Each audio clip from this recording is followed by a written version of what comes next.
Chemical properties of acid. तो हम लोग एसिड में बहुत सारा चीज पढ़ चुके हैं पिछले लेक्चर में। अब हम लोग देखने जा रहे हैं केमिकल प्रॉपर्टीज ऑफ एसिड। तो केमिकल प्रॉपर्टीज ऑफ एसिड में क्या पढ़ेंगे? केमिकल रिएक्शन के बारे में पढ़ेंगे। एसिड किसी भी चीज का केमिकल प्रॉपर्टी पढ़ना हो ना केमिस्ट्री में, तो वो वहां पे हम लोग को देखना है कि वो किसी के साथ कैसे रिएक्शन करता है। कैसे कोई मेटल एक्टिव मेटल के साथ कैसा रिएक्ट करता है, वाटर के साथ कैसा रिएक्ट करता है, बेस के साथ कैसा रिएक्ट करता है। तो हम लोग यहाँ पर एसिड का केमिकल प्रॉपर्टी पढ़ने के लिए किसके साथ इसको रिएक्शन कराएंगे वो देखेंगे, और उसके साथ रिएक्शन कराने के बाद क्या बनेगा उसके बारे में जानेंगे। वही हो जाएगा एसिड का केमिकल प्रॉपर्टी। तो जैसे हम लोग अगर एसिड को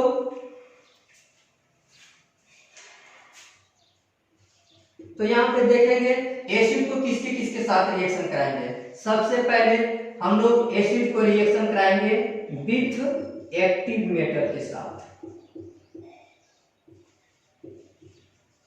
एक्टिव मेटल कहने का मतलब रिएक्शन चैप्टर में हम लोग एक रिएक्टिविटी सीरीज पढ़े थे। रिएक्टिविटी सीरीज में मेटल्स की रिएक्टिविटी को क्या किया गया, उसके रिएक्टिविटी के आधार पे उसका एक कॉलम सजाया गया, और उसी को हम लोग को कॉलम में क्या कहते हैं, H प्लस H से ऊपर का जितना भी एलिमेंट होता है, जितना भी मेटल होता है, वो सब क्या होता है, रिएक्टिव होता है। H से नीचे जितना भी मेटल होता है, एलिमेंट होता है, वो क्या होता है, लेस रिएक्टिव। उसको कहेंगे लेस रिएक्टिव, बहुत कम रिएक्टिव होता है। कॉपर, Ag ये सब क्या है, उसकी रिएक्टिविटी बहुत कम होता है, लगभग 0 से भी कम होता है। तो हम लोग क्या कहेंगे, H से ऊपर जितना भी मेटल या एलिमेंट होगा वो सब क्या होगा, एक्टिव मेटल। एक्टिव मेटल अगर मेटल एक्टिविटी सीरीज देखा जाए तो जैसे हम लोग क्या करते थे मेटल एक्टिविटी सीरीज में, पोटेशियम, बेरियम, सोडियम, मैग्नीशियम,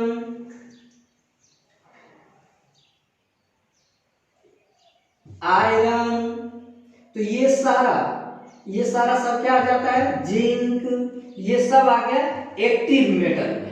और इसी एक्टिव मेटल के साथ हम लोग को क्या करना है, एसिड को रिएक्शन कराना है। तो अब पहला क्या होगा, एसिड किसके साथ रिएक्ट करेगा, एसिड का रिएक्शन हम लोग किसके साथ करेंगे, विथ एक्टिव मेटल के साथ। जब एक्टिव मेटल के साथ रिएक्शन करेगा तो क्या बनेगा, मेटल सॉल्ट और प्लस में H2। एक समराइज पढ़ रहे हैं, एसिड किसके साथ रिएक्शन करेगा और उसके रिएक्शन करने के बाद क्या बनेगा। अगर हम लोग मेटल ऑक्साइड के साथ रिएक्शन कराते हैं विथ मेटल ऑक्साइड, तो क्या बनेगा यहाँ पे, तो यहाँ पे बनेगा मेटल सॉल्ट प्लस H2O। अगर हम लोग बेस के साथ रिएक्शन करा दिया जाए विथ बेस, तो हम लोग बहुत बार पढ़ चुके हैं एसिड को जब बेस के साथ रिएक्शन कराते हैं, इसे हम लोग न्यूट्रलाइजेशन रिएक्शन में भी पढ़ चुके हैं। एसिड बेस के साथ रिएक्शन करके क्या बनाता है, सॉल्ट बनाता है और वाटर बनाता है। अब हम लोग एसिड को रिएक्शन करा देते हैं मेटल कार्बोनेट के साथ with metal carbonate. Metal carbonate formula जानते ही हो, कोई मेटल ले लो, अगर हम एक लोग लिथियम मेटल ले लिए, कार्बोनेट करने का मतलब कार्बोनेट आयन ले लिए, CO3 ले लिए, तो इसका कंपाउंड क्या बनेगा, CO3 पे जानते हैं -2 होता है, लिथियम पर क्या होता है, लिथियम पर +1 होता है, तो यहाँ पर हो जाएगा Li2CO3।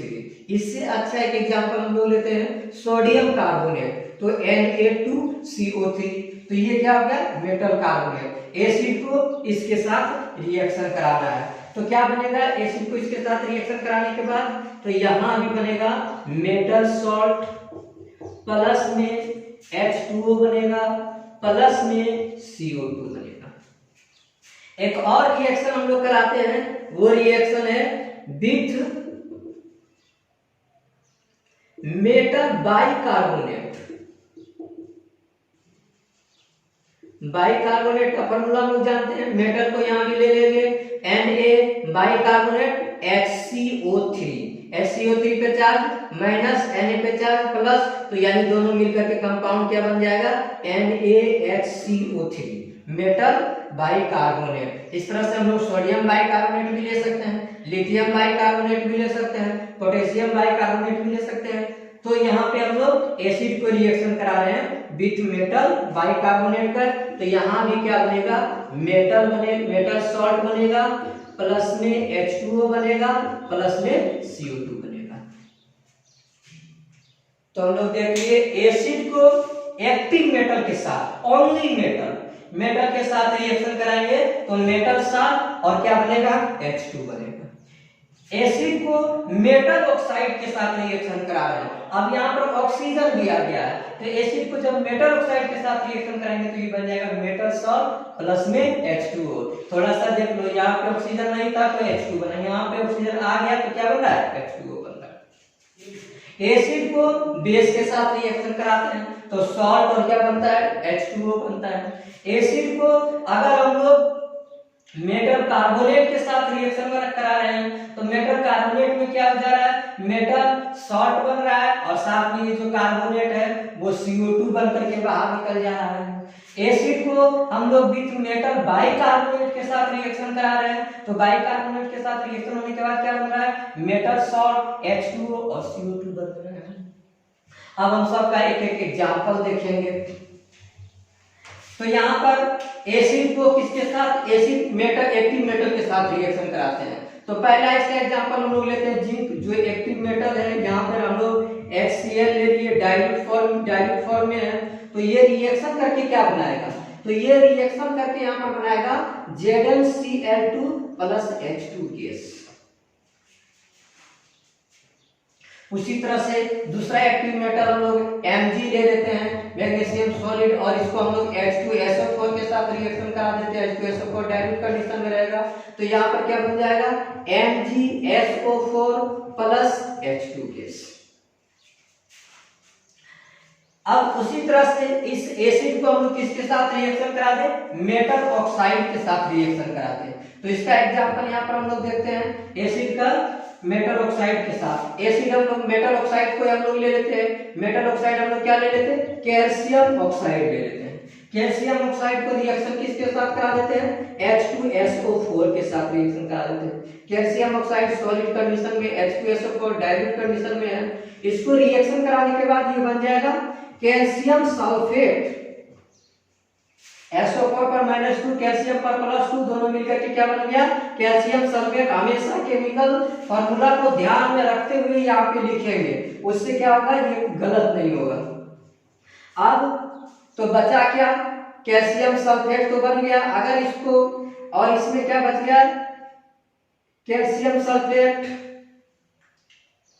और यहाँ पे H2 और इसके साथ ऑक्सीजन H2, इसको तोड़ कर देखते हैं, जैसे calcium +2 oxygen -2 H2SO4 2H plus SO4 -2, तो यहाँ पे क्या होगा ये यहाँ पे क्या करेगा ये कैल्शियम सल्फेट के साथ रिएक्शन कर लेगा, ये 2H ऑक्सीजन के साथ रिएक्शन कर लेगा और ये क्या बन जाएगा H2O और ये क्या बन गया कैल्शियम सल्फेट। एक तरह के डबल डिस्प्लेसमेंट रिएक्शन भी हम लोग इसको कर सकते हैं।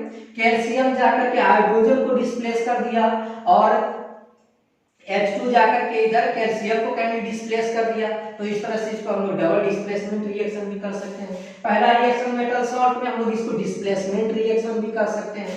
तो एसिड का विद एक्टिव मेटल के साथ रिएक्शन को हम लोग क्या कर सकते हैं डिस्प्लेसमेंट रिएक्शन भी क्या कर सकते हैं, जैसे Mg क्या किया H2 को यहाँ से डिस्प्लेस कर दिया, तो जाकर के आप लोग देखेंगे। एसिड को रिएक्शन कराते हैं सॉल्ट के साथ, तो एसिड का रिएक्शन सॉल्ट के साथ क्या होगा एसिड HCl हम लोग यहाँ पे ले लेते हैं, HCl को रिएक्शन करा दे रहे हैं किसके साथ सॉल्ट बेस के साथ। बेस के साथ कौन सा बेस हो गया NaOH बेस ले लिए। अब ये रिएक्शन होगा इसमें भी टूटेगा H plus Cl minus Na plus OH minus plus minus जाके जुड़ता है, तो यहाँ पर क्या होगा, ये प्लस माइनस जुड़ गया, ये प्लस माइनस जुड़ गया, तो ये H plus OH minus Na plus और Cl माइनस मिल करके NaCl और H प्लस और OH मिल करके H2O बनाएंगे। यहाँ भी हम लोग कर सकते हैं क्या, डबल डिस्प्लेसमेंट रिएक्शन हो गया। इसको और हम लोग ले सकते हैं, अगर मान लीजिए हम लोग यहाँ पर ले लिए H2SO4 को रिएक्शन करा दिए NH4OH से, तो यहाँ पे क्या बन जाएगा, ये भी टूट जाएगा किसमें, 2H प्लस SO4 माइनस 2 में NH4 प्लस OH माइनस में टूट गया, और फिर यहाँ पे प्लस माइनस जाके रिएक्शन कर लेगा, 2H प्लस रिएक्शन कर लेगा OH से SO4 कर लेगा NH4 से, तो यहाँ पर बन जाएगा NH4 SO4 और साथ में H2O। तो यानी हम लोग क्या देख रहे हैं, जब एसिड बेस के साथ रिएक्शन करेगा तो सॉल्ट और वाटर बनेगा। उसी तरह से एसिड मेटल के साथ रिएक्शन करेगा तो क्या बनाएगा, मेटल सॉल्ट और CO2। एक बार इसको मिटा देते हैं, फिर हम बताते हैं।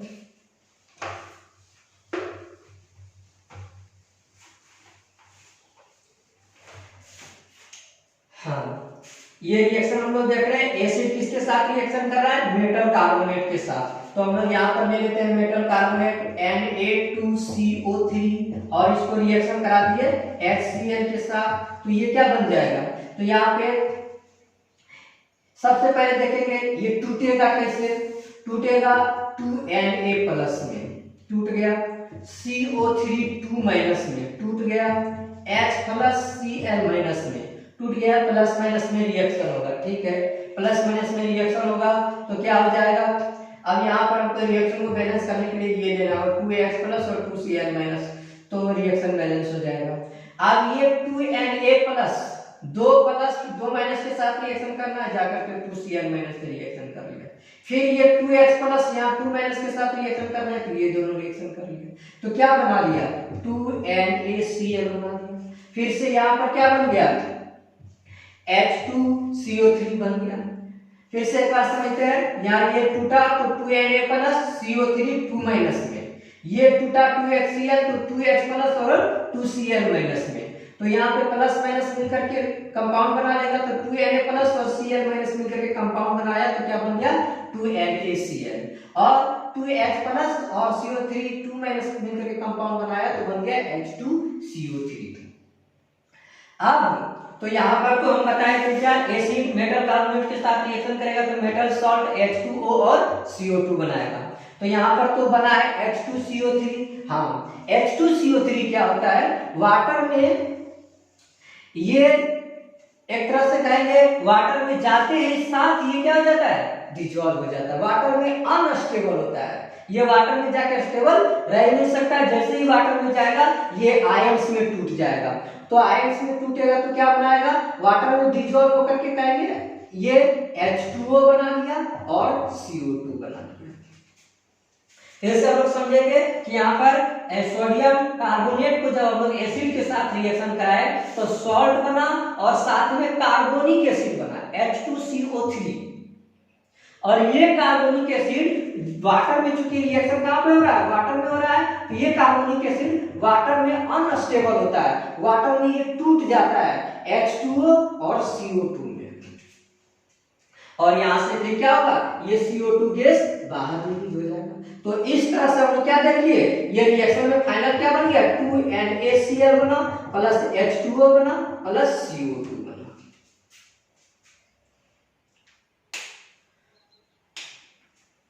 ये था केमिकल प्रॉपर्टीज ऑफ एसिड। उसी तरह से एक लास्ट रिएक्शन है मेटल कार्बोनेट मेटल बाइकार्बोनेट का भी यही मैकेनिज्म फॉलो करता है। तो हम लोग केमिकल प्रॉपर्टीज ऑफ एसिड आज देख लिए, उसके बाद बेसिसिटी प्रोटिसिटी भी देख लिए। आगे हम लोग बेस चैप्टर स्टार्ट करेंगे, बेस टॉपिक।